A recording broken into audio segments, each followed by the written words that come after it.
it's not like thinking positively. That's not the message. Yeah. It's overcoming until we become somebody else.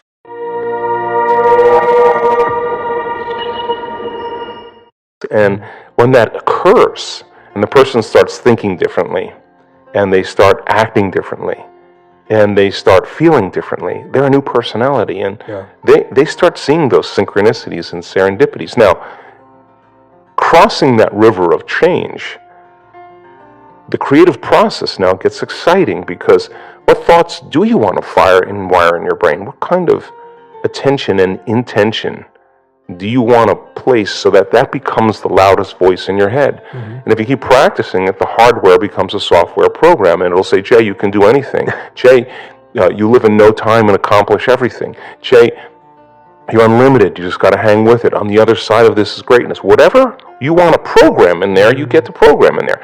If you sat down and say, how am I going to be with my wife, my husband, my partner? How am I going to be with my kids? How am I going to be at work with my coworkers? How am I going to be in traffic?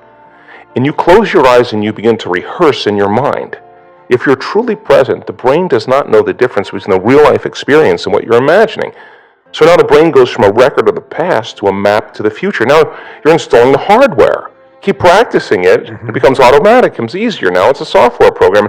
You may just start behaving differently. And then if you said, well, listen, I'm not going to wait for my healing to feel gratitude. I'm not going to wait for my new relationship to feel love. I'm going to actually teach my body emotionally what that future feels like before it happens. Now, this is a big turnaround for a lot of people, because we're so reliant on the outer world to change our inner world, right? And waiting and postponing. And waiting is not creating. I mean, period. And when people they could have the greatest intentions in the world, but if they don't combine that with an elevated emotion, there's no signal, because the elevated emotion is the carrier, it's the energy that carries the thought. So then, when we're in separation, in lack, waiting for our wealth to feel abundance, we're basically living our whole life in pain, right? So then, if you reason this, and a person can get up from their meditation and they literally feel differently, and they're feeling the emotions of their future before it happens, this is turning the whole process around. They can't be looking for it. Why would they be looking for it if they felt like it already happened? Now there's no separation. Now this is when those serendipities and coincidences and opportunities begin to show up in people's lives. So it's work, but then when they start seeing the experience in their life, all of a sudden they start believing they're more of the creator of their life and less of the victim of their life. So I say to people when they come to our workshops, oh, I'm going to take you way further than where you normally stop. Because you're only going to have two choices. You're going to let your energy drop and suffer, and you'll get into time and my body, and when's this going to end, and I'm hungry. And those are all primal drives. Or you're going to apply a formula, and in the unknown, you learn how to be comfortable in the unknown. And when people, this is so funny, because you stretch a person outside of the known, and it's not scary. Nothing happened to them. And all of a sudden, they relax more into the present moment. They're not thinking about what's going to happen tomorrow. They're not going to think about what happened yesterday. Now they watch 1,500 people just by the end of an event, just totally present. It's completely different people. And where you place your attention is where you place your energy. There's energy for them to heal. They have energy. They can execute. So it's something that is hard to, you can only talk around, you know. I know, you have to experience it. It's like, how do you explain a mango to somebody? What does it taste like? You got to experience it. So but the cool thing about it, I think, you know, of course, speaking from my present state of ignorance, but I've been watching, you know, closely. You know, you can't tell me any longer that you're too sick to do this work. I have seen in the last couple of years, blind people seeing, deaf people hearing, people with strokes that were paralyzed, moving their limbs, people with Parkinson's disease that had tremors or paralysis moving, MS, lupus, rheumatoid arthritis, rare genetic disorders, tumors. There it is, then it's gone. You can't tell me you're too sick to do this work. I mean, of course, people come up against themselves.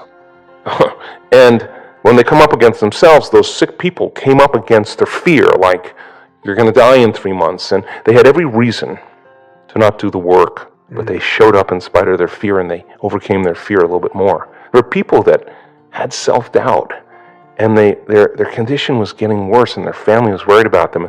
They could have doubted and said, I give up, but they showed up for themselves again, and they overcame their doubt a little bit more.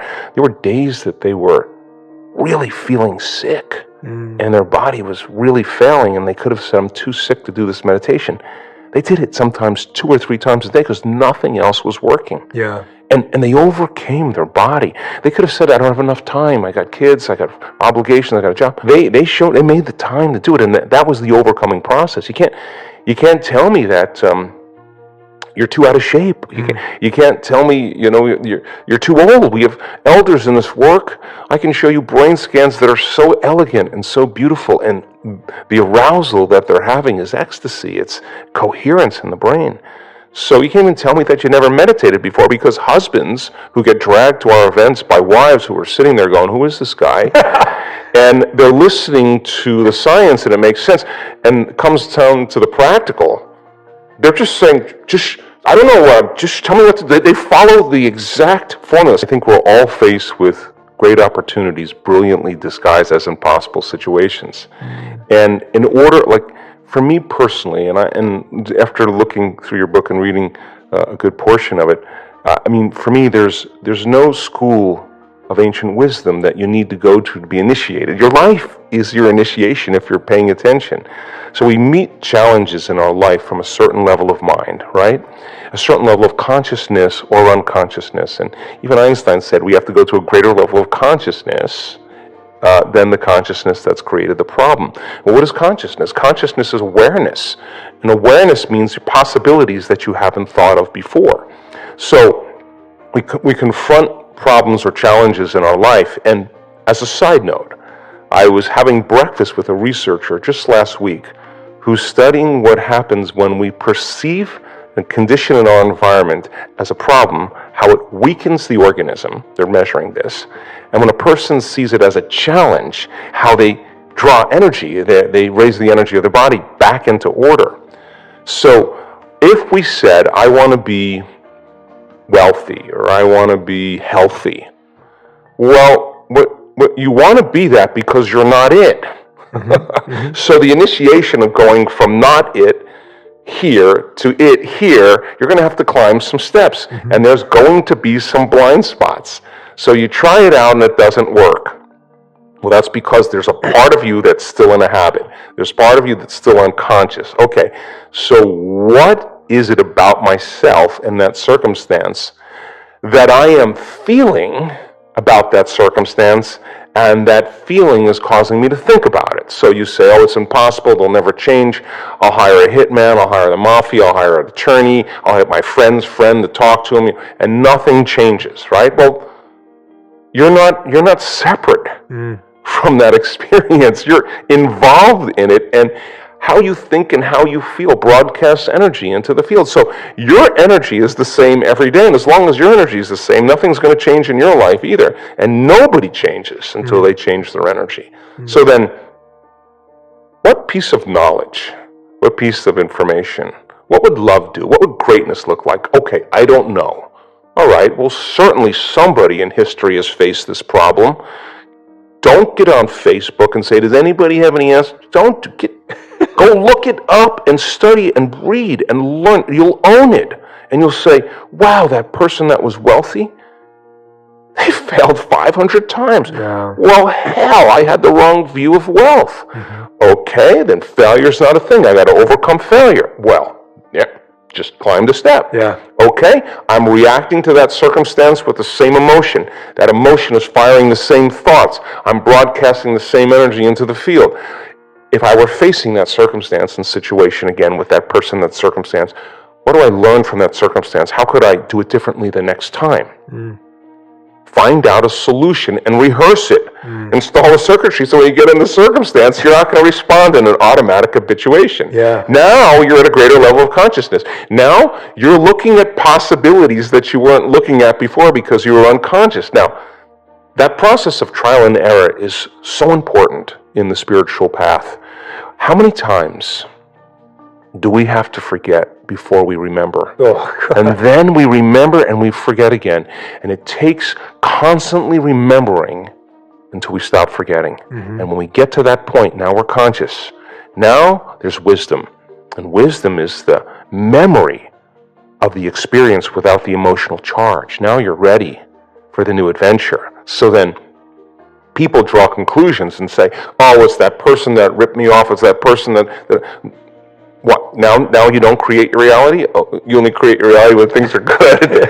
Well, somehow you got to tango through this. Somehow your objectivity in not reacting emotionally is going to change the energy of how you address this situation. So then we keep going in introspection. At the end of the day, if you really wanted to be wealthy, say, how did I do today? Did I make the right choices? Was I ethical? Was I purpose-driven? Was I interested in making a difference? Was I fair? Was I tempered? Did I really think before I spoke? What did I remember reading about that book, about that person that did it? How did I do? If you said, when did I fall from grace? When did I lose it? Okay, I want that opportunity again.